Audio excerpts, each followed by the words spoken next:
Imagine needing to make critical decisions about water. Maybe you're a city planner, trying to figure out flood zones, protect your community, or perhaps you manage farmland and need, really precise forecasts for irrigation. Right. Crucial stuff. Traditionally, getting that vital information means grappling with just incredibly complex software, sifting through mountains of data. Yeah, it's a lot. And often spending weeks, maybe even months, really deep in manual configuration. It's a huge task, time-consuming, needs years of expertise. Definitely. But what if there was a way to sidestep all that complexity? Yeah. Get the answers you need fast. That's the dream, really. Today, we're doing exactly that. We're exploring a truly groundbreaking innovation called AQUAH, the Automatic Quantification and Unified Agent in Hydrology. AQUAH. And this isn't just like an incremental update. It's the first end-to-end language-based AI agent built specifically to transform hydrologic modeling. It really aims to be a shortcut. Your express lane to critical environmental insights.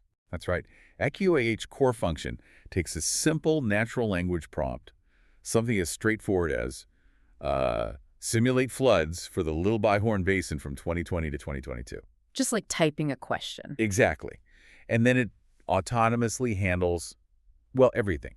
We're talking the whole workflow, finding and retrieving all the necessary data, Okay. configuring and running complex hydrologic simulations, and finally generating a full, self-contained report. Wow. It's designed to automate what used to be this long, manual, often frustrating process, even for seasoned experts. That sounds genuinely revolutionary. So in this deep dive, our mission is to really unpack how AQUAH manages to dismantle these long-standing barriers. We'll explore its unique multi-agent architecture, what its early results are telling us, and what this all means for scientists, for decision makers. And for everyone else, well. And frankly, for anyone curious about the future of environmental management and how we understand our planet. Let's get into it. Okay, let's unpack this then. Hydrologic simulation. Earth observation analysis. These are absolutely indispensable for managing our water resources, right? Especially with climate change. Couldn't be more critical. But for decades, this field has been incredibly difficult to work in. Given the complexity you just hinted at, why is it so hard right now? What are the big hurdles? It's a great question because the why really highlights why AQUAH is needed. The existing challenges are, well, multifaceted. Okay.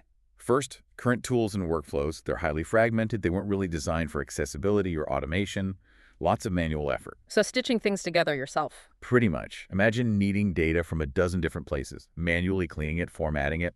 Only then can you even start thinking about the model itself. That sounds tedious. It is. Second, there are steep technical requirements. You typically need both deep domain knowledge in hydrology, like understand the actual physics of water flow. Right. And strong programming skills to handle the data and run the models.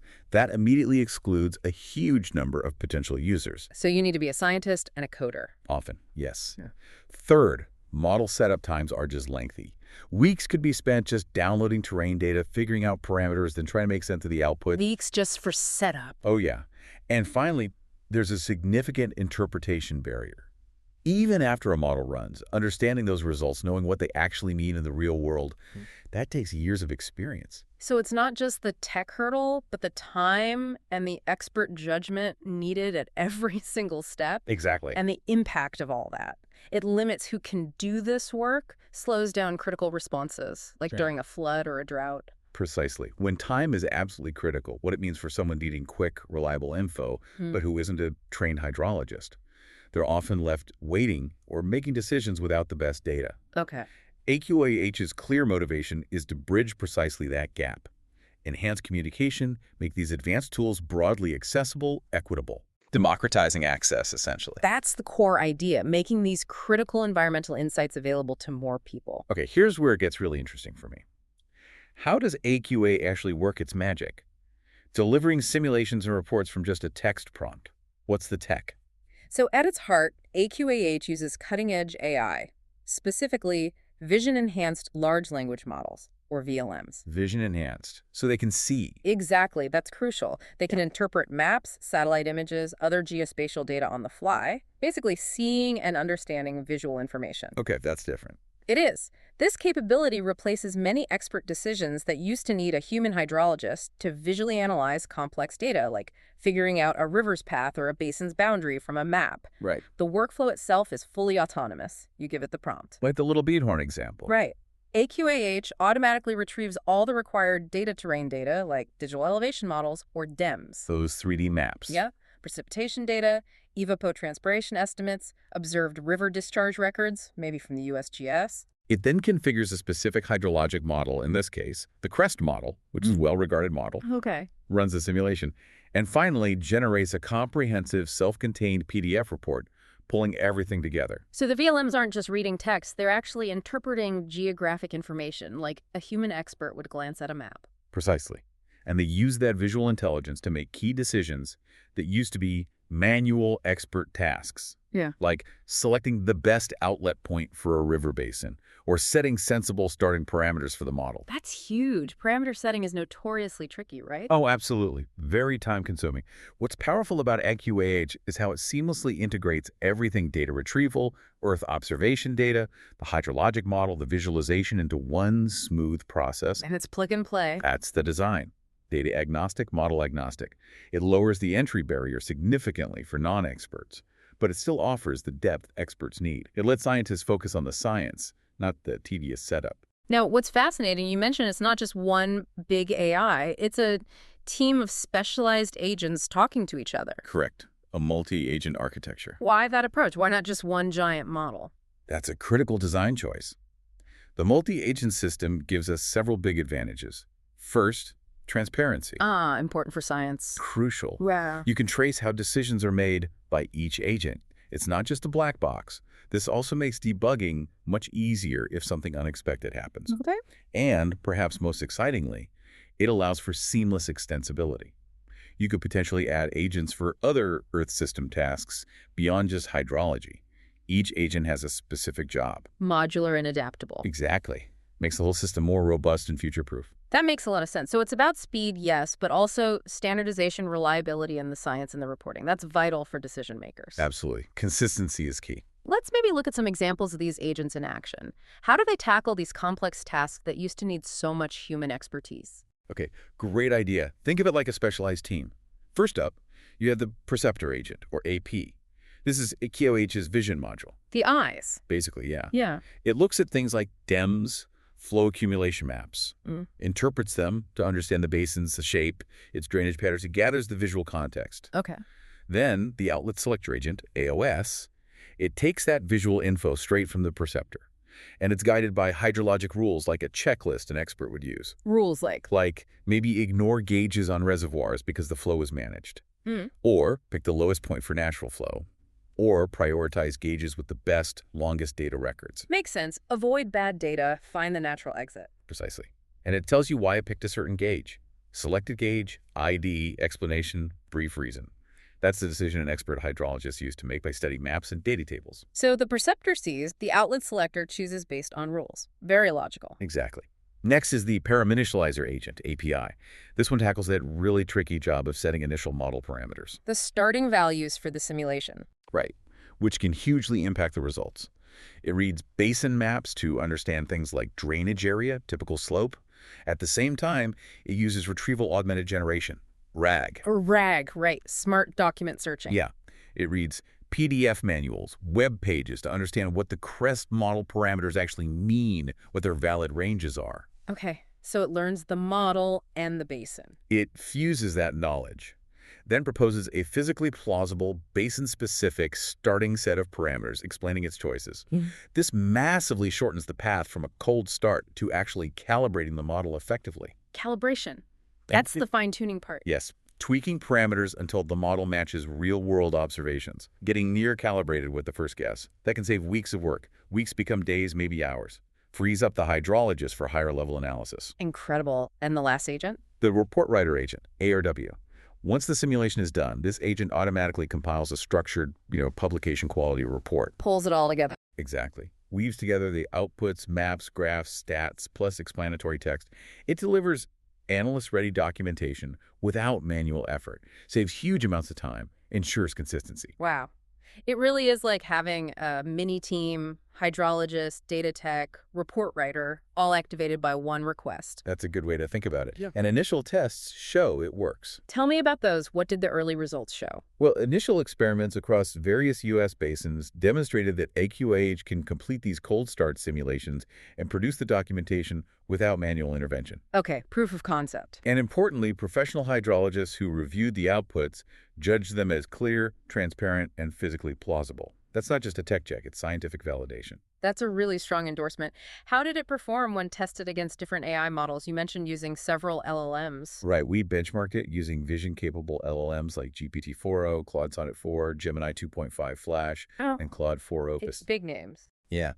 The reports generated by AQUAH, powered by these different models, were scored by professional hydrologists and an LLM co-evaluator. Okay, human and AI judges. On 4 key aspects: model completeness, simulation results, reasonableness, and clarity. And the results. The key finding was that Claude 4 Opus got the highest average score, 7.01. It led or tied on 3 of the 4 criteria. Interesting. But what's also interesting is that while GPT-4o sometimes produced the single highest score on a specific run, Peak performance. right, Claude Sonnet 4 showed greater consistency. It delivered reliable, high-quality results more dependably across different tests. Consistency versus peaks. That's important in science. It really is. It shows the nuances of current LLMs for complex scientific tasks. Reliability can be just as vital as hitting a home run occasionally, especially when you need to trust the output every time. Let's look at maybe a couple of case studies. What did they reveal about AQUAH's strengths and maybe its current limitations too?